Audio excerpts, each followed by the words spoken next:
নজর রাখবো পরবর্তী সংবাদে। এবার মোদির কাছে চিঠি লিখলেন আপ নেত্রী, দিল্লির আপ নেত্রী আতিশী। তবে ক্রমেই ঘোরালো হচ্ছে দিল্লির অবস্থা। তবে এবার বাধ্য হয়ে প্রধানমন্ত্রীর দ্বারস্থ হয়েছেন আপ নেত্রী, চেয়েছেন সহযোগিতাও। দিল্লির আপ সরকার কি এবার সহযোগিতা করবে কেন্দ্রীয় সরকার? এই নিয়ে প্রশ্ন উঠতে শুরু করেছে। তবে বিস্তারিত জেনে নেব, আমাদের সাথে যুক্ত হয়ে গেছে এক্সিকিউটিভ এডিটর নীল বণিক। নীল, এবার যেটা খবর পাচ্ছি যে মোদির কাছে সহযোগিতা চেয়ে আপ নেত্রী এবার চিঠি লিখলেন মোদির উদ্দেশ্যে, কেন যদি একটু তুলে ধরো। দেখো, আপ নেত্রী তিনি চিঠি লিখলেন, তার কারণ হচ্ছে এটা একটা সহযোগিতা চাওয়া।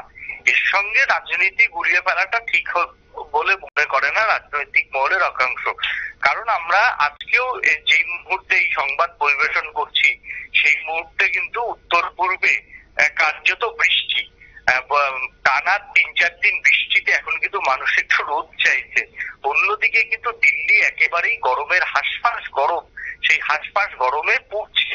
এবং আজকেও কিন্তু দিল্লির রাস্তাতে এক ফোঁটা জলের জন্য হাহাকার।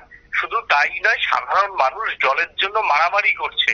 সেই জায়গাতে আপের পক্ষ থেকে প্রধানমন্ত্রীকে চিঠি লেখা হয়েছে এবং চিঠি লিখে সাহায্য চাওয়া হয়েছে। দেখো, গণতান্ত্রিক ব্যবস্থায় কেন্দ্র রাজ্য তারা একের সঙ্গে কাজ করবে, এটাই স্বাভাবিক, এটা কোনো অস্বাভাবিক ঘটনা নয়। এবং যুক্তরাষ্ট্রীয় পরিকাঠামোতে রাজ্য সরকারগুলি বিভিন্ন বিষয়ে কেন্দ্রে সহযোগিতা চাইতেই পারে। সেই জায়গাতে যুক্তরাষ্ট্রীয় ব্যবস্থাতে আপ নেত্রী তিনি প্রধানমন্ত্রীর সঙ্গে রাজনৈতিক দূরত্ব, বিজেপির সঙ্গে যে আপের রাজনৈতিক দূরত্ব বা প্রধানমন্ত্রীর সঙ্গে অরবিন্দ কেজরিওয়ালের যে রাজনৈতিক দূরত্ব, সেই দূরত্বকে দূরে সরিয়ে রেখে আপ নেত্রী এক ফোঁটা জলের জন্য প্রধানমন্ত্রীকে চিঠি লিখলেন এবং সেই চিঠি লিখে তিনি জলের সাহায্য চাইলেন।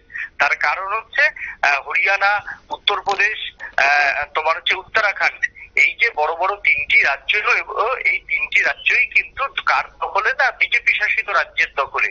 বিজেপি শাসিত রাজ্যগুলি যদি এই মুহূর্তে একটু সাহায্য সহযোগিতা করে, তাহলে দিল্লিবাসীকে এক ফোঁটা জল দিতে সুবিধা হয় আপ সরকারের।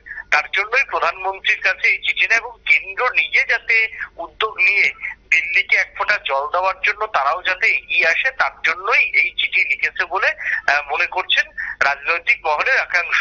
এবং এখন দেখার যে প্রধানমন্ত্রী নরেন্দ্র মোদী তার ভোটের সময়তে বা ভোটের পরেও যে রাজনৈতিক একটা দূরত্ব ছিল, সেই রাজনৈতিক দূরত্ব সরিয়ে রেখে কত তাড়াতাড়ি দিল্লির বাসিন্দা, যাদের এখন গড় তাপমাত্রা 50 হয়ে গিয়েছে, তাদের রক্ষার্থে, দিল্লিবাসীর রক্ষার্থে এই আপ এবং বিজেপি শাসিত একজন রাজ্য সরকার চালায়।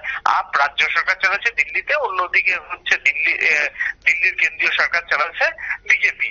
দুই সরকার জনহিতকর যে প্রকল্প, সেই জনহিতকর প্রকল্পে তারা কত তাড়াতাড়ি হাত ধরে। এবং সাধারণ মানুষও কিন্তু এই মুহূর্তে চাইছে 50 ডিগ্রি, যেখানে জলের জন্য এক ফোঁটা জলের জন্য তীর্থের কাকের মতো মানুষ অপেক্ষা করে বসে আছেন, সেইখানে দুই সরকার হাতে হাত মিলিয়ে কাজ করুক, এমনটাই কিন্তু চাইছেন দিল্লিবাসীর একাংশ।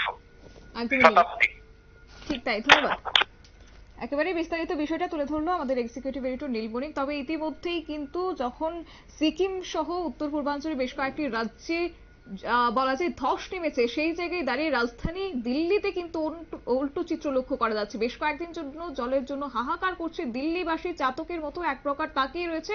তবে এখন দেখার বিষয়, যেহেতু মোদী সরকারের সাহায্য চেয়েছে দিল্লির আপ নেত্রী অর্থাৎ আতিশী, সেই জায়গায় মোদী সরকার কতটুকু পদক্ষেপ গ্রহণ করে দিল্লিবাসীর জন্য, সেটাই কিন্তু এখন লক্ষণীয় বিষয়। নিয়ে নিচ্ছে ছোট একটি বিজ্ঞাপন বিরতি, সঙ্গে থাকুন।